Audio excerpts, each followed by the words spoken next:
नमस्कार, राजनीति में आपका स्वागत है। मैं हूं आपके साथ मनोराज सक्सेना। आज राजनीति में बात कश्मीर के मौजूदा हाल और शाह फैसल की अपनी पार्टी से इस्तीफे की। पिछले एक साल में जम्मू कश्मीर में जो कुछ हो रहा है वो किसी फिल्मी सीन की तरह लगता है। 2019 में आईएएस की नौकरी छोड़कर राजनीति में एंट्री करने वाले शाह फैसल ने एक बार फिर सबको चौंका दिया है। शाह फैसल ने सोमवार देर शाम JNK पीपल्स मूवमेंट को बाय बाय बोल दिया और अब कयास लगाए जा रहे हैं कि वो फिर से नौकरशाही में लौट सकते हैं या फिर उन्हें उपराज्यपाल मनोज सिन्हा का सलाहकार नियुक्त किया जा सकता है। शाह फैसल ने यह फैसला ऐसे वक्त में किया है जब अनुच्छेद 370 हटाए जाने के एक साल बाद भी अभी तक हालात पहले के जैसे ही हैं। जिस पर 4G की सेवा का इस्तेमाल आप और हम बेझिझक कर रहे हैं, वो भी अभी तक कश्मीरियों को नहीं मिल पाई है। कश्मीर में अभी भी कई इलाकों में पाबंदी है। बंदूकों के साए में लोग जीने को मजबूर हैं। खबरें तो ये भी आ रही हैं कि 15 अगस्त के आसपास एक बार फिर मोदी सरकार कोई बड़ा फैसला जम्मू कश्मीर के बारे में कर सकती है। इन्हीं सब सवालों के बीच कश्मीर के कैसे हाल का संकेत है शाह फैसल का इस्तीफा, इस मुद्दे पर अगले आधे घंटे चर्चा करेंगे। चर्चा करने के लिए हमारे साथ मौजूद हैं जम्मू कश्मीर के लिए केंद्र की तरफ से नियुक्त किए गए पूर्व वार्ताकार MM अंसारी साहब, सुप्रीम कोर्ट के सीनियर एडवोकेट और मानवाधिकार कार्यकर्ता ND पंचोली साहब, बीजेपी के नेता अशोक ठाकुर जी और कांग्रेस के नेता शिव भाटिया जी। आप सभी मेहमानों का बहुत बहुत स्वागत है इस खास चर्चा में। सबसे पहले MM अंसारी साहब, मेरा आपसे ही सवाल है, चूंकि आप कश्मीर के मामलों के जानकार हैं, वो शाह फैसल जिन्होंने UPSC एग्जाम टॉप किया, ब्यूरोक्रेसी में 9 साल एक्टिव रहे, फिर अचानक अपनी राजनीतिक पार्टी बनाते हैं और 1.5 साल बाद उससे इस्तीफा भी दे देते हैं। वहीं दूसरी तरफ आप देख रहे हैं और सुन रहे हैं कि लगातार बीजेपी नेताओं के आतंकी निशाने पर आने के बाद बड़ी तादाद में उनकी पार्टी में इस्तीफे हो रहे हैं। इन घटनाओं से कश्मीर के हालात को लेकर क्या अंदाज लगता है आपको? पॉलिटिकल सिग्निफिकेंस इन घटनाओं का क्या है? जो मैं समझ पा रहा हूं वो ये कि शाह फैसल साहब ने, पहले तो वो एक मेडिकल डॉक्टर हैं, वो प्रैक्टिस न करके उन्होंने ये सिविल सर्विसेज ज्वाइन किया कि शायद उससे आवाम की खिदमत करेंगे, और फिर उससे भी वो शायद बहुत खुश न रहे और वो फिर पॉलिटिकल पार्टी उन्होंने बनाई। तो अब तक जितनी हमारी मुलाकातें उनसे हुई है और जो उनके मीडिया में कुछ बयान आए हैं, उससे तो ये लगता है कि ही वॉज ह्यूजली फ्रस्ट्रेटेड। वो चाहते थे कि वहाँ के यूथ को लीड करें और उनको एक कोई रास्ता दिखाएं जिससे कि वहाँ पे कश्मीर में पीस आए और डेवलपमेंट आए। लेकिन उन्होंने अब ये देखा कि जिस तरह से एक साल के अंदर वो तमाम पॉलिटिकल लीडर्स जो हैं वो डिटेन्ड हैं और वहाँ पे पीस और डेवलपमेंट की तो बातें की गई और स्टेट को में 370 एब्रोगेट किया गया, रीऑर्गेनाइजेशन की बातें कही गई, तो अब उनके पास कोई ऐसा कोई मुद्दा नहीं है कि वो लोगों के पास किस बात को लेकर के जाएंगे और वहाँ पे वो किस तरह से उनको कन्विंस करेंगे। और वो ये भी देख रहे हैं कि वहाँ पे कोई पॉलिटिकल प्रोसेस शुरू नहीं हो रहा है, कोई इलेक्शन वगैरह की कोई बात नहीं हो रही है, इंटरनेट वगैरह फैसिलिटीज जो तमाम जो है रद्द है। तो उन्होंने पहले भी कहा था कि यहाँ पे जब भी 70 सालों में देखा तो इलेक्शन कभी वहाँ पे फ्री एंड फेयर नहीं हुआ। जब भी वहाँ कोई चीफ मिनिस्टर बना तो वो सेंटर की मदद से और सपोर्ट से ही बना वहाँ पे, और वहाँ सरकारी जो आती हैं जाती हैं उसके सेंटर का बहुत दखल होता है। तो इन तमाम बातों को देखते हुए शायद उन्होंने देखा कि यहाँ तक कि पॉलिटिकल फ्यूचर भी उनका बहुत यानी कुल मिलाकर आप ये कहना चाह रहे हैं कि उनको लगा कि बदलते हालात में राजनीति में तो दाल गलने वाली नहीं है, इसलिए हम क्यों ना प्रशासनिक जो माहौल है उसमें एक बार फिर एंट्री की जाए और एडमिनिस्ट्रेशन की तरफ वो वापस रुख कर रहे हैं। अब मेरा सवाल ND पंचोली जी आपसे है। GC मुर्मू एक प्रशासनिक व्यक्ति को हटाकर राजनीतिक बैकग्राउंड से आने वाले मनोज सिन्हा को उपराज्यपाल बनाया गया। चूंकि हार्डलाइनर छवि वाले नेता है नहीं, वो बिहार आंदोलन में उन्होंने लोगों के अधिकारों को लेकर आवाज भी उठाई थी। मनोज सिन्हा के घाटी के नेताओं से भी अच्छे संबंध बताए जाते हैं। क्या शाह फैसल के इस्तीफे के पीछे भी उनका कोई इंफ्लुएंस आपको दिखता है?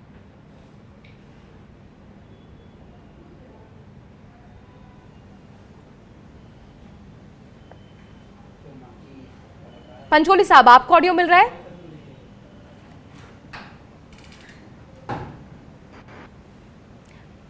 पंचोली साहब, आपको आवाज मिल रही है?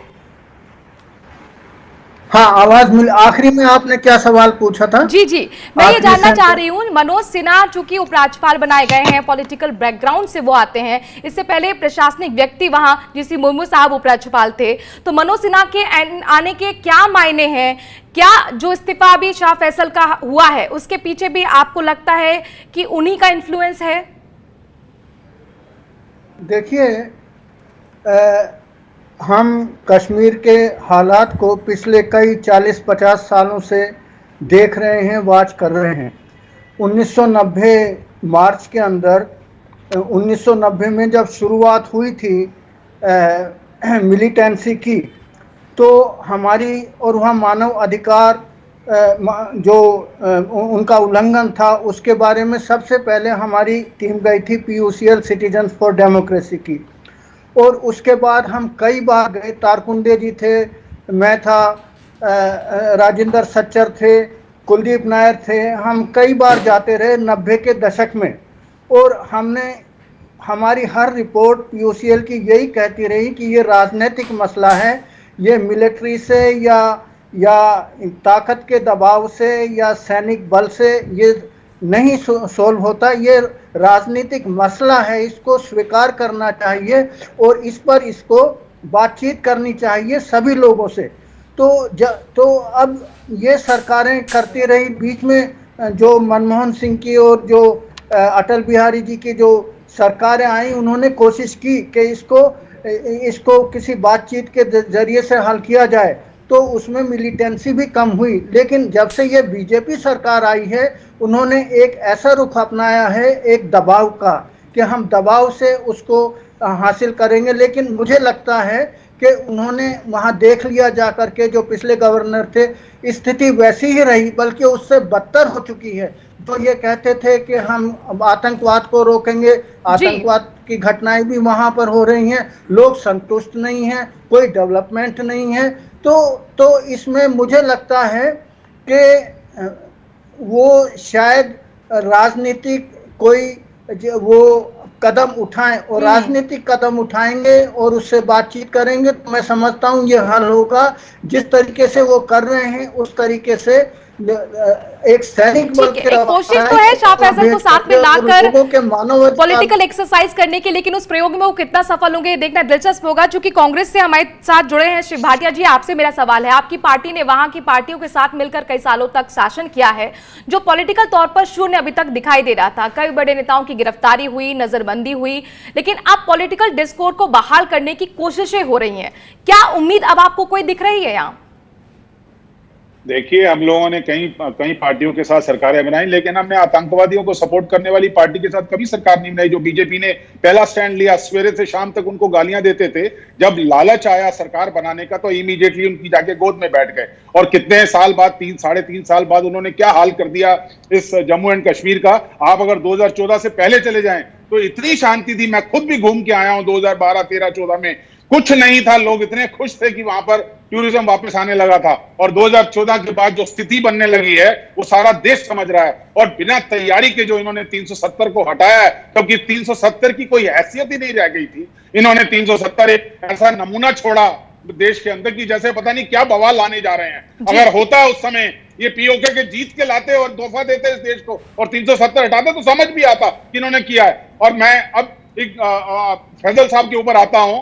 एक अपकमिंग गाय जो हार्वर्ड का स्कॉलर है, टॉपर है आईएएस से, उसने अपनी जिंदगी को दांव पे लगा के उसने कहा कि मैं कुछ बदलाव लाना चाहता हूं। जम्मू एंड कश्मीर में ऐसी स्थितियां हुई हैं, उन्होंने वहां से रिजाइन करके एक पॉलिटिकल पार्टी को जिंदा किया। कुछ चंद दिनों की पार्टी, चंद महीनों की पार्टी, उसको 1 साल के लिए नजरबंद कर दिया। उससे क्या डर था इनको, किस बात का डर था?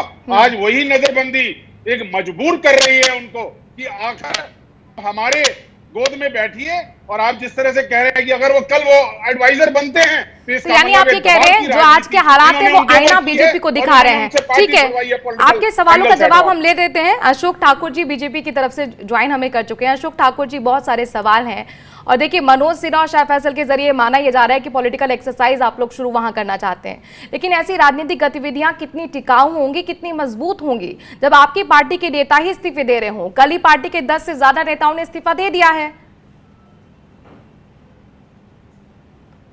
देखिए, मैं अभी अपने कांग्रेस के मित्र को कहा था, ये बहुत ज्यादा अधिक, अब इनका कसूर नहीं है, लेकिन मैं इनसे ये कहना चाहता हूँ कि 70 साल तक ये देश में राज कर रहे थे और उस समय इनके पास काफी समय था कश्मीर की समस्याओं को हल करने का। इन्होंने समस्या हल करने की बजाय उनको बढ़ाने का काम किया। आज हमारी सरकार जो है कुछ फैसले ले रही है, 370 हमने हटाया है और लगातार कश्मीर में काम चल रहा है। इस बार पहली बार ऐसा हुआ है कि सेब के जो किसान हैं कश्मीर के, उनको एमएसपी दिया गया, उनको उनकी फसल के उचित दाम दिए गए। वहाँ पर डेवलपमेंट का काम चल रहा है। जो आतंकवादी सामाजिक जनजीवन में हस्तक्षेप करने का काम कर रहे थे, उनको लगातार मारा जा रहा है। वो अब पूरी तरह से हताश हैं। तो आप देखिए कि जो वर्तमान सरकार है उसने जितनी तेजी के साथ वहां पर काम किया है, उसके कारण ये परिणाम सामने आने लगे हैं। जी, तो मुझे लगता है कि किस परिणामों जिन की लोगों ने अशोक ठाकुर जी आप बात कर रहे हैं, आपके नेताओं की हत्या को लेकर आप क्या कहेंगे? हर दूसरे दिन उन पर हमले होने की, उनकी हत्या होने की खबरें सामने आती रहती हैं, तो जनता को कैसे विश्वास दिलाएंगे कि वो आवाम सुरक्षित है आपके राज में, जब आपके नेता ही सुरक्षित नहीं है, वो लगातार आतंकियों के निशाने पर हैं? देखिए, कुछ लोग हथियार के बल पर वहां पर जो कोशिश कर रहे हैं वहां की सत्ता में हस्तक्षेप करने का, जो हिंसा का रास्ता अपना रहे हैं, वो अब भारतीय जनता पार्टी की जो केंद्र में सरकार है उसके फैसलों के बाद कहीं ना कहीं दबाव में फ्रस्ट्रेटेड हैं। उसी का ये परिणाम है कि वो आम जनता के ऊपर हमला करने का प्रयास कर रहे हैं। लेकिन सरकार पूरी तरह से आतंकवादियों को जिस तरह से उनका सफाया हुआ है पिछले दिनों में, जिस तेजी के साथ जो हार्डकोर आतंकवादी थे, जो नामी आतंकवादी थे, उनको जिस तरह से मारे गए हैं, तो उसके बाद मुझे लगता है कि थोड़ा फ्रस्ट्रेशन आना लाजमी है। लेकिन चीजें नियंत्रण में हैं और अब एक अनुभवी नेता हैं मनोज सिन्हा जी, उनको वहां पर साहब बनाकर भेजा गया है। आतंकवाद मुक्त कश्मीर का सपना दिखाया गया था और जिस तरीके से दावा कर रहे हैं अशोक ठाकुर जी कि वहां पर मिलिटेंसी कम हुई है, आपको वाकई ऐसा लगता है कि इस मोर्चे पे सफल साबित हुई बीजेपी की रणनीति? चूंकि आए दिन हम मुठभेड़ की खबरें सुन रहे हैं, कर्नल और मेजर जैसे रैंक के अधिकारी शहीद हो रहे हैं, इनके ही अपने नेता आतंकियों के निशाने पर हैं।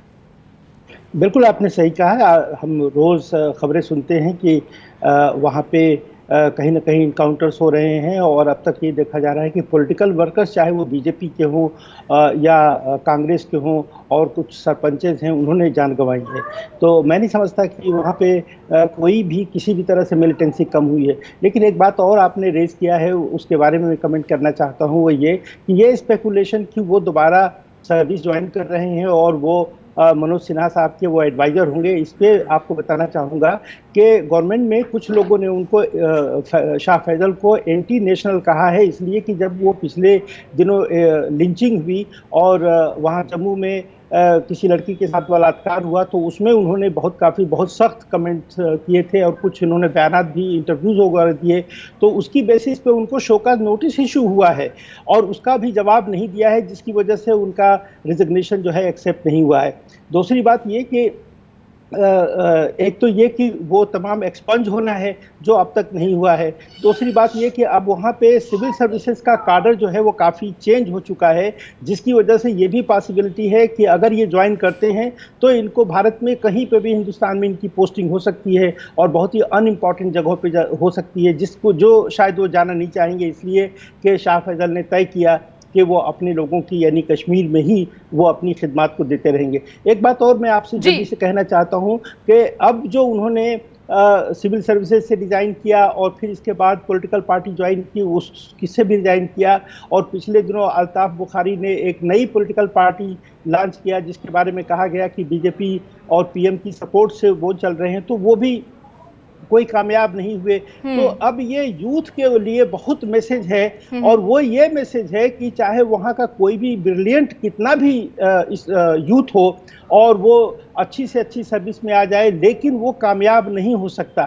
शाह फैसल का एक ये करियर है, जो एक मेडिकल प्रैक्टिशनर न बन सके, फिर सिविल सर्विस में गए, वहाँ टॉप किया, फिर वहां से भी वो मायूस हुए, छोड़कर चले गए और उनके ऊपर इल्जामात आए कि वो एंटी नेशनल। प्रतिनिधियों को लेकर आप बहुत बड़ी बात यहाँ बताने की कोशिश करें कि प्रतिनिधियों को जब तक विश्वास में नहीं लेंगे तो फिर जनता को कैसे विश्वास में लेंगे।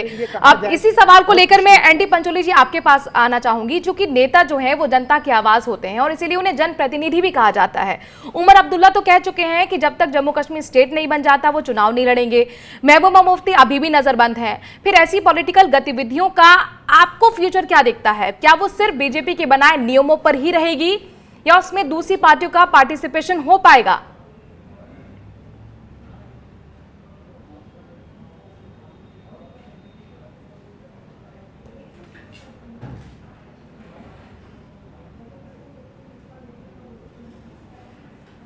पंचोली साहब, आपकी आवाज यहां पर नहीं आ पा रही है। एक ब्रेक के लिए यहां पर रुक लेते हैं, बहुत महत्वपूर्ण सवाल है और इस सवाल का जवाब ब्रेक के बाद हम जानने की कोशिश करेंगे। जल्द हाजिर होते हैं।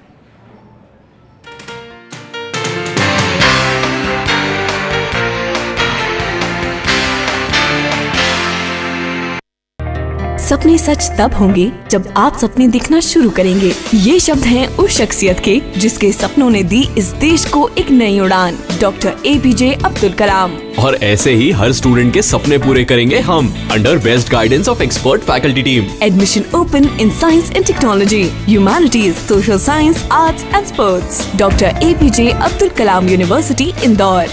Further details, contact 180030026072.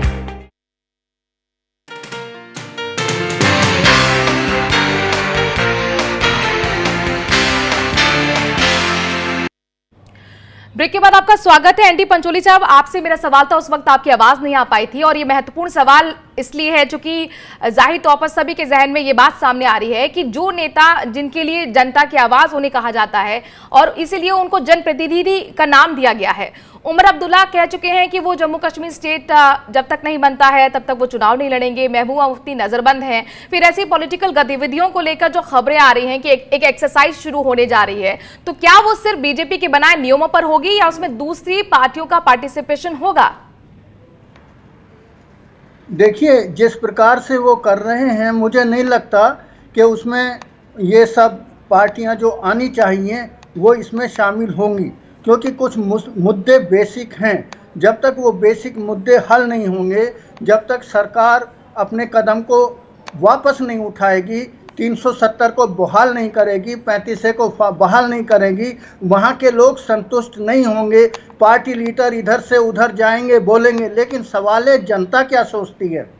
और मैं इस प्रतीक ठाकुर साहब ने कहा कि वहाँ डेवलपमेंट हो रहा है। डेवलपमेंट के बारे में मैं सबको बताना चाहता हूँ कि जब 8 अगस्त को, पिछले 5 अगस्त को जब ये 370 हटा दिया गया, तो 8 अगस्त को प्रधानमंत्री मोदी साहब ने पिछले साल एक भाषण दिया और उन्होंने कहा कि अब जो है जम्मू कश्मीर में एक डेवलपमेंट, विकास का युग आ जाएगा। तो जब वो भाषण दे रहे थे कि कैसे कैसे विकास होगा, तो मुझे अटल बिहारी वाजपेयी जी की 1977 में जनवरी में जो उन्होंने चांदनी चौक में भाषण दिया, वो 1977 का चुनाव था। उसका चुनाव का मुद्दा ये था कि ब्रेड या फ्रीडम, कि अगर आपको रोटी मिले तो क्या आप लेकिन अगर आपकी फ्रीडम चली जाती है तो क्या आप रोटी स्वीकार करेंगे। ये उस इलेक्शन का मुद्दा था, इमरजेंसी का जो इलेक्शन हुए उसके बाद मैं बात बता रहा हूँ। तो उसमें श्रीमती इंदिरा गांधी का कहना था कि मैं विकास लाऊंगी, जो आपके मानव अधिकार हैं, जो लोगों को जेलों में भेजा है, जो मीसा लगाया है वो हमने ठीक लगाया है, और उससे आपका सबसे पहले जो है डेवलपमेंट है, और आप अपने अधिकारों को भूल जाई थे। ये श्रीमती इंदिरा गांधी का था। लेकिन अटल बिहारी और सभी लीडर कह रहे थे कि नहीं, आप बताइए, लोगों से पूछ रहे थे आपको फ्रीडम चाहिए या आपको रोटी चाहिए। तो उस समय अटल बिहारी वाजपेयी ने चांदनी चौक में एक छोटा सा किस्सा बताया, मैं आपको जो सुनने के लिए मैं आपसे रिक्वेस्ट करूंगा। उन्होंने कहा कि एक गाँव का कुत्ता शहर में आ गया, वो बड़ा पतला दुबला था, रोटी उसको मिलती नहीं थी। शहर में आया, उसे एक बहुत मोटा ताज़ा कुत्ता मिला। मोटा ताज़ा कुत्ता ने कहा, अरे भाई तुम तो बड़े ये कुछ खाते पीते नहीं हो। उसने कहा, जी गांव में रहता हूँ, लेकिन तुम कैसे हो, तुम तो बड़े मोटे ताजे हो। उसने कहा कि भाई मेरा तो मालिक बड़ा अच्छी तरह देता है, मुझे दूध देता है, मीट देता है, तो लेकिन जब उसको, और तुम भी मेरे पास आ जाओ, तुम्हें भी अच्छा खाने को मिलेगा। लेकिन उस कुत्ते ने, गांव के कुत्ते ने, एक गले में वो देखा पट्टा। उसने कहा, आपका ये पट्टा कैसा है? बोले, जी मालिक जब मुझको चाहता है बंद कर देता है, जब मुझको चाहता है छोड़ देता है। तो कुत्ते वो भागा अपने गांव को। ना ना ना, मैं तो अपने गांव में ही खुश रहूंगा, उस कुत्ते ने ये कहा। और उस समय इतनी तालियां, लाखों लोग थे उस समय, तालियां बजी, और संदेश ये था कि हमको फ्रीडम अगर हमारी जाती है तो हमको रोटी की जरूरत नहीं, हमको डेवलपमेंट की जरूरत नहीं। ये आज बीजेपी के लोगों को जानना चाहिए कि इमरजेंसी का इलेक्शन जो हुआ वो किस मुद्दे पर लड़ा गया, लोगों ने किस। बिल्कुल अशोक ठाकुर जी से हम सवाल पूछेंगे सर, आपका बहुत महत्वपूर्ण सवाल ये उठाया है। लेकिन आपने वाजपेयी जी का जिक्र किया, तो वाजपेयी जी का कश्मीर का सपना अलग था, जिसमें वो कश्मीरियत, जमहूरियत, इंसानियत की बात करते थे। क्या उस पर अब मनोज सिन्हा के आने के बाद उम्मीद कर सकते हैं उन मुद्दों पर बात होगी, आपको लगता है शिव भाटिया जी? देखिए, मैं ये कहना चाहता हूं कि जिस तरह से आरएसएस एजेंडे के तहत ये लोग निर्णय लेते हैं और बिना तैयारी के काम करते हैं, जिसके कारण आज देश की सुरक्षा भी खतरे में पड़ गई। लद्दाख को इन्होंने बिना समझे सोचे समझे इन्होंने यूनियन टेरिटरी और जम्मू कश्मीर को डिक्लेयर कर दिया कि दिल्ली से हम इसको कंट्रोल कर लेंगे। वहां की असलियत को जाने बगैर आज चाइना आपके बॉर्डर के ऊपर, लद्दाख के बॉर्डर के ऊपर अंदर एंटर करके बैठ गया है, जिसको कि झूठा प्रचार करके कि एक भी इंच अंदर नहीं आया है। ये शब्दों की जगलरी के साथ देश नहीं चला करते हैं। बॉर्डर को इस तरह से सेंसिटिव एरियाज को आप नहीं छेड़ सकते हैं। शाह फैजल का इस्तीफा आपके सामने कितना बड़ा प्रूव्ड है कि वहां का युवा कितना ज्यादा कुंठित हो चुका है इनकी हरकतों के कारण, कि आज तक आप उनको इंटरनेट नहीं दे पाए पूरे 1 साल के अंदर। आज भी आपके नेता नजरबंद पड़े हैं, आज भी वहां पर हत्याएं हो रही हैं। अगर इनके अशोक जी ने जिस तरह से कहा 70 साल में कुछ नहीं हुआ, तो 70 साल में ये भूल जाते हैं। वाजपेयी की सरकार भी 70 साल में आती है और 3 साल का मोदी जी का शासन भी 3 साल का। अशोक ठाकुर जी, ये 70 सालों का कैलकुलेशन मुझे भी समझ में नहीं आता है। 73 साल आजादी के हुए, 51 से सरकार चुनी जानी थी और 6 साल वाजपेयी जी भी सरकार चला के गए, 6 साल मोदी जी को भी हो चुके हैं, 2 सरकारों को आप लोगों ने समर्थन भी दिया था। तो ये मुझे 70 का कैलकुलेशन समझ में नहीं आता। खैर, ये मसला नहीं है, मसला आज कश्मीर का है और इसी को लेकर मेरा आपसे सवाल है। आप कह रहे हैं कि बहुत बदलाव हुआ, मुझे बताइए धारा 300 हटने के बाद 1 साल में कितना बदलाव हुआ, कैसे हुआ? लोगों को अभी तक आप 4G सेवा नहीं दे पाए हैं, बच्चे स्कूल नहीं जा पा रहे हैं, अमरनाथ यात्रा अचानक आपने बंद कर दी, व्यापारी 1 साल का वहां पर नुकसान झेल रहे हैं, और उमर अब्दुल्ला कह रहे हैं कि राम मंदिर पर आप जश्न मना रहे हैं और हम लोगों को मिलने तक नहीं दे रहे। देखिए, सबसे पहले तो शिव भाटिया जी की बात का मैं एक जवाब दे लूं। सबसे पहले कि वो महबूबा मुफ्ती के बारे में बहुत कुछ बोल रहे थे, तब ये भूल रहे थे कि उनके पिता मुफ्ती साहब जो है इनकी सरकार में पर्यटन मंत्री भी थे और गृह मंत्री भी थे। तो मुझे लगता है कि इनकी याददाश्त बहुत कमजोर हो गई है कांग्रेस वालों की। वीपी सिंह की सरकार में लड्डू बांट रहे थे जब महबूबा मुफ्ती, बड़े दुखी लगते हैं मुझे ये सत्ता से अशोक जी उस समय होम मिनिस्टर थे, कहीं ना वीपी सिंह की कहीं सरकार में याददाश्त गलत बयानी मत करिए यहाँ बैठ के। हमारे एनडी अशोक ठाकुर जी सही जानकारी दीजिए और मेरे सवाल का आप जवाब दीजिए। आप ये बताइए, अभी तक 4G की सेवा उन लोगों को तक नहीं मिल पा रही है। यहाँ पर आप ये देखिए, लॉकडाउन हुआ 2 महीने के लिए, उसमें लोग परेशान हो गए, वो 1 साल से लॉकडाउन झेल रहे हैं। मंत्री छोड़ के आते हैं पाकिस्तान में आतंकवादियों को। हमें बताओ, क्या इतिहास बताओगे? ये आरएसएस के एजेंडे से बाहर आइए अगर सच्चाई जान। कांग्रेस वालों को थोड़ा धैर्य भी रखना पड़ेगा साहब।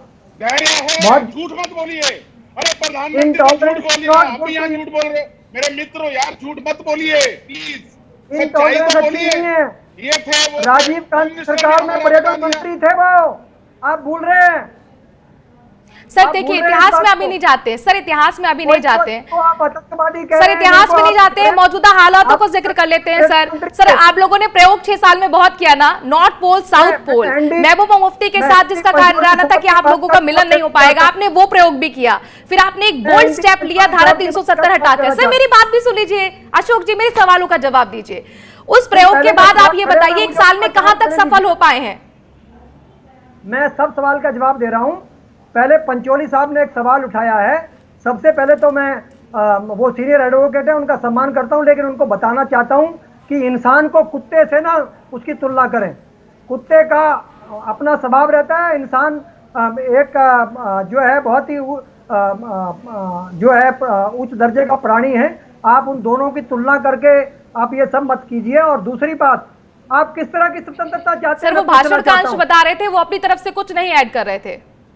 नहीं, मुझे ये बताइए, पंचोली साहब बिहारी वाजपेयी जी ने जो कहा था मैं वो बता रहा हूं। चाहते हैं वो स्वतंत्रता चाहते हैं कि लाखों लोगों की हत्या कर दी जाए, हथियार के बल पर सत्ता हथिया ली जाए।